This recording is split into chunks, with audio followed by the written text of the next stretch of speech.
Hey everyone, so I wanted to go in depth with how I made this shape from my previous speedrun video. To start out, we need to use the sketch tool from the spline tab. We need to go into perspective view and draw out splines on each axis.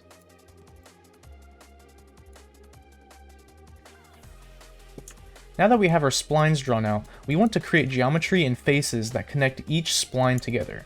To achieve that, we will parent the loft object by pressing Ctrl-Alt on the loft tool from within the Hard Surface Modeling tab. This places intersecting faces that connect our splines together. Our current shape is very geometric and sharp. This can be cool depending on what you're going for, but for the sake of this tutorial, I'll focus on a smoother form.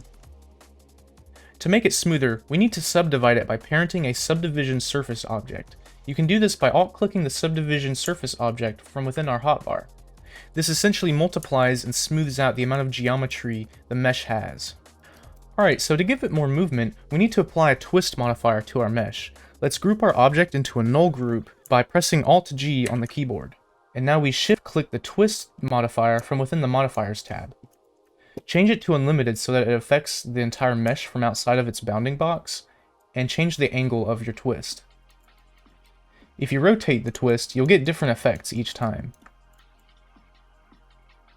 So once your shape is looking nice, you can further modify it by changing the scale of the loft object. Scaling it on each axis will have different effects on how it looks. And now you've created a really usable abstract for use in your own pieces. I hope that this tutorial helps you out, and I have plans on making a material tutorial sometime soon.